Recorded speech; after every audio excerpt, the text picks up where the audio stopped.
This is Clayton Skinner. Hi, I'm Clayton Skinner. My name is Clayton Skinner. My name is Clayton Skinner. Welcome back to Beyond the Beat. Welcome back to Beyond the Beat. Welcome to Beyond the Beat. Hello everyone, my name is Clayton Skinner and welcome back to Beyond the Beat. In this episode we are going to be continuing our journey on adding 16th note snares to our 8th note grooves.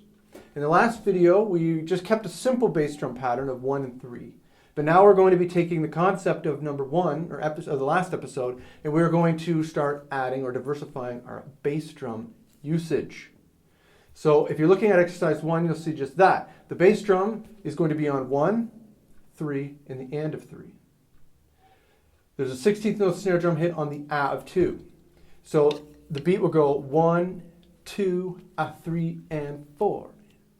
So give that a try.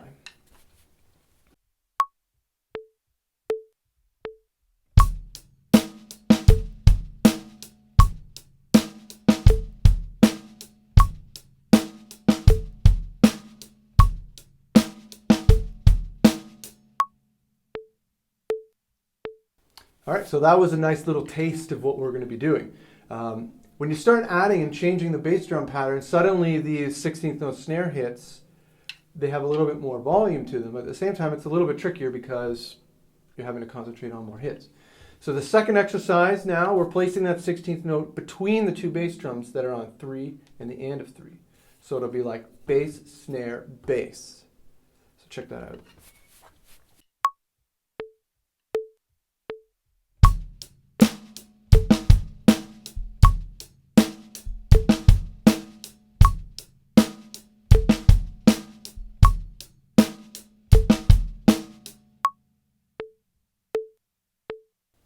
Exercise 3, similar concept, except now the bass drum is on the and of 2 and then 3.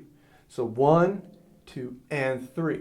The 16th note fits directly in between that, so it'll be on the a of 2. Yeah, 1, 2, and a 3. So again, this is very interesting coordination-wise because you want to make sure you put that 16th note directly between those two bass drum hits.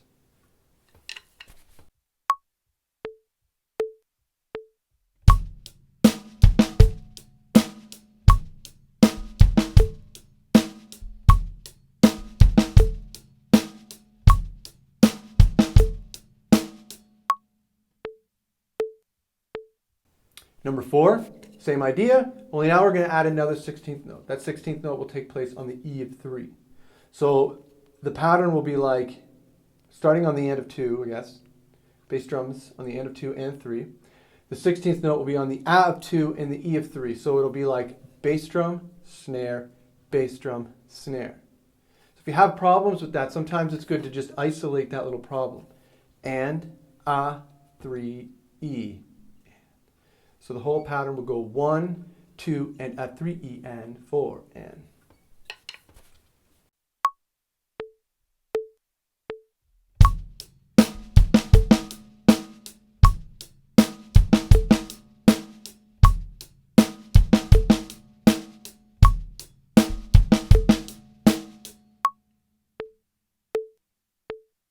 Number 5 has the We Will Rock You style bass drum pattern, where it goes 1 and 2, 3 and. Only now we're going to be adding 16th note bass drum to the A of 2 and the E of 3. So now the 16th note will go before the bass drum, so it'll be like snare, bass, snare, bass. So again, isolate that if you have a problem with it. Snare, bass, A, 3, E, and. And then the whole pattern will kind of come together when you play it.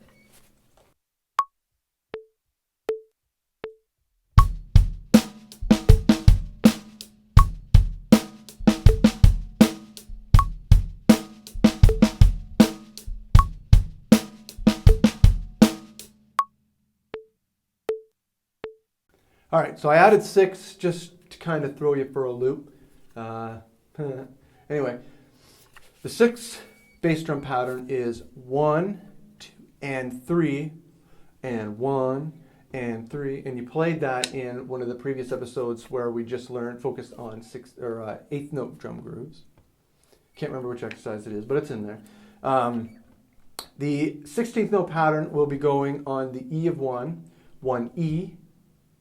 Then you're going to have it on the A of 2, the E of 3, and then if you notice at the end, there's no 16th note anywhere in the fours. So it'll be like 4 and 1 E. So now that's why I kind of threw you for a loop, because it kind of changes the pattern. So it doesn't repeat as you go to the next bar, or sorry, for the next half. So give this one a try.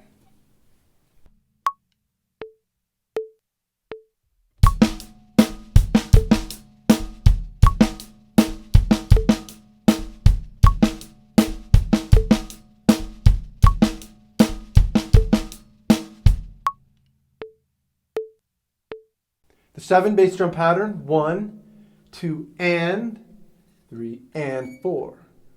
1, 2, and 4. The snare drum, the 16th note snare, will take place on the A of 2. So directly after the and of 2. 1, 2, and A. So again, isolate it if you have a problem, and then put the whole thing together.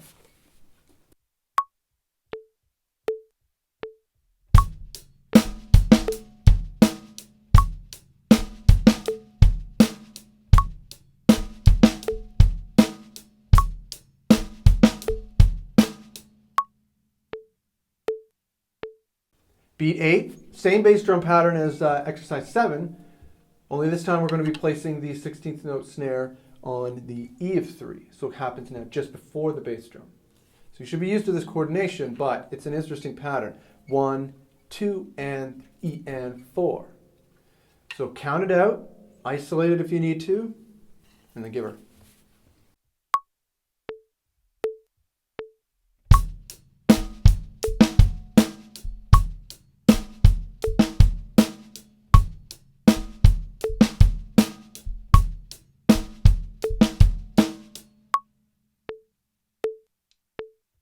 Number 9 has the same goodness that 7 and 8 prescribe, only now I've added another bass drum and there's more to it. So, bass drum pattern, 1 and 2 and 4. So that wasn't in rhythm.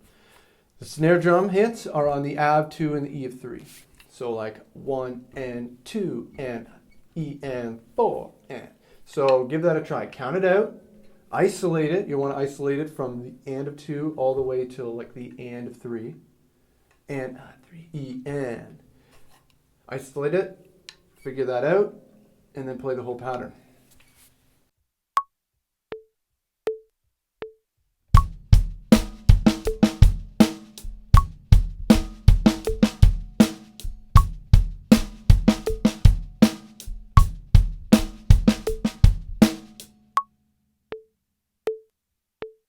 Now, through all these explanations I've been giving you, I've used the word isolate quite a bit.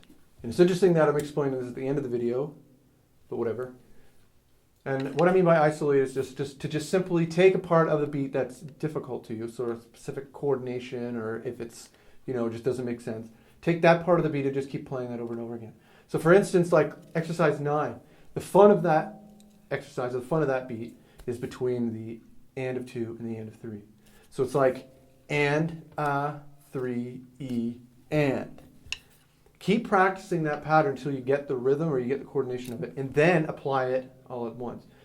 I'm only explaining this just in case you didn't get it as I was going through and explaining it. You probably did. Anyway, that's all for this episode. I hope you had fun. Hope you enjoyed it. If you want to get a hold of me, you know where to get a hold of me. You're right here on YouTube, ClaytonSkinner.com, Facebook, Twitter. You can get a hold of me wherever way you want. I hope you enjoyed the episode, and I'll see you next time.